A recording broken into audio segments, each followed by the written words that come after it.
आपको क्या लगता है कि दोस्ती ज़्यादा ज़रूरी है या अपना कर्तव्य? आज की हमारी कहानी भी कुछ इसी बात पर आधारित है। तो चलिए जानते हैं कि कहानी क्या बताती है। एक पुलिस ऑफिसर सड़क पर बड़ी फुर्ती से गश्त लगा रहा था। रात के अभी मुश्किल से 10 ही बजे थे। सड़क के एक छोर पर एक गोदाम था। जब अफसर उस गोदाम के नज़दीक पहुंचा तो उसके दरवाजे के पास उसने एक आदमी को खड़ा देखा। वह आदमी मुंह में बिना जला हुआ सिगार दबाए कुछ झुक कर खड़ा था। पुलिस ऑफिसर ने उस आदमी के पास जाकर उसे प्रश्नवाचक नजरों से देखा तो वह आदमी कहने लगा, मैं यहाँ अपने एक दोस्त का इंतजार कर रहा हूँ। हमने 20 साल पहले यहाँ इस जगह पर मिलने का वादा किया था। आपको मेरी बात अजीब लग रही होगी, लेकिन यह सच है।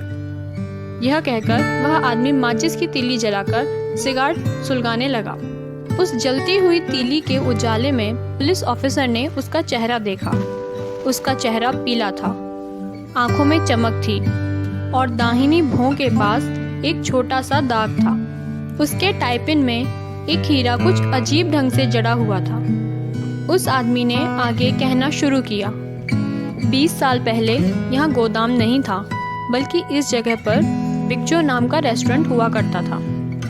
आज से ठीक 20 साल पहले मैंने अपने सबसे अच्छे मित्र जिमी के साथ उस रेस्टोरेंट में खाना खाया था। उसी रात हम दोनों ने तय किया था कि अगली सुबह हम दोनों 20 वर्षों के लिए अलग अलग हो जाएंगे। इन 20 वर्षों में हम जीवन में कुछ बनने के लिए, कुछ पाने के लिए संघर्ष करेंगे और जो कुछ भी बन पाएंगे बनेंगे। 20 वर्षों के बाद ठीक इसी समय इसी जगह पर हम फिर मिलेंगे, चाहे हमें दुनिया के किसी भी कोने से आना पड़े। यह सुनकर पुलिस ऑफिसर बोला, आपकी बात तो बड़ी दिलचस्प है। वैसे जब से आप जिमी से अलग हुए, क्या उसके बारे में आपको कुछ भी पता चला? आदमी बोला, कुछ समय तो हम एक दूसरे को पत्र भेजते रहे, लेकिन साल 1.5 साल के बाद यह सिलसिला धीरे धीरे बंद हो गया। पर मुझे पूरा विश्वास है, यदि जिमी जीवित होगा तो मुझसे मिलने आज इस जगह पर जरूर आएगा। मैं 1000 किलोमीटर दूर से उससे मिलने आया हूँ। यह कहने के बाद उस आदमी ने अपनी घड़ी देखी। उसमें छोटे छोटे हीरे जड़े हुए थे। पुलिस ऑफिसर ने अपना डंडा घुमाया और वहाँ से चला गया।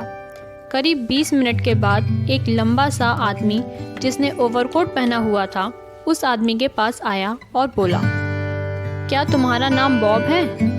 ओह, क्या तुम जिमी वेल्स हो? इंतजार करने वाले आदमी ने खुशी से लगभग चिल्लाते हुए कहा। लंबे आदमी ने बड़े प्यार से उसके हाथों को अपने हाथ में थाम लिया और बोला, हाँ बॉब, मैं जिमी हूँ। चलो किसी अच्छी जगह पर बैठकर बात करते हैं। और दोनों एक दूसरे का हाथ थामे हुए चल पड़े। दवाइयों की एक दुकान के सामने से गुजरते हुए उस दुकान की रोशनी में दोनों ने ठीक से एक दूसरे का चेहरा देखा। बॉब को उस लंबे आदमी का चेहरा कुछ संदेहास्पद लगा। फिर वह अचानक गुस्से से भड़कते हुए बोला, तुम जिमी वेल्स नहीं हो। मैं मानता हूँ कि 20 साल बहुत लंबा अरसा होता है, लेकिन इतना लंबा भी नहीं होता कि एक आदमी की नाक चौड़ी से पतली हो जाए। जवाब में लंबा आदमी बोला, ऐसा होता है कि नहीं मुझे नहीं पता, लेकिन इतना पता है कि 20 सालों में एक अच्छा आदमी बुरा आदमी बन जाता है। 20 साल पहले तुम एक अच्छे आदमी थे, लेकिन आज बुरे आदमी बन गए हो। खैर, यह कागज लो और इसे पढ़ो। बॉब ने कागज का टुकड़ा उसके हाथ से ले लिया और पढ़ने लगा। कागज को पूरा पढ़ने के बाद उसके हाथ कांपने लगे। कागज में लिखा था, बॉब, हमने जहाँ मिलने का वादा किया था, मैं वहाँ बिल्कुल ठीक समय से पहुँच गया था। पर जब तुमने सिगार सुलगाने के लिए दिया सलाई जलाई तो मैंने तुम्हारा चेहरा देखा और मुझे यह देखकर बहुत आश्चर्य हुआ कि तुम वही आदमी हो जिसकी तलाश शिकागो पुलिस कर रही है। मुझे तुम्हें उसी वक्त गिरफ्तार कर लेना चाहिए था, लेकिन मैं तुम्हारा दोस्त होने के कारण यह काम नहीं कर सका। अब मैंने पुलिस के ही दूसरे आदमी को सादे कपड़े में तुम्हें गिरफ्तार करने के लिए भेजा है। आप लोग हमें कमेंट करके बताइए, क्या जिमी ने अपने दोस्त बॉब को गिरफ्तार करवा कर सही किया? आशा करती हूँ कि आपको कहानी अच्छी लगी होगी। ऐसी ही और भी कहानियाँ सुनने के लिए हमारे चैनल रिटर्न ऑफ कहानी को सब्सक्राइब कीजिए।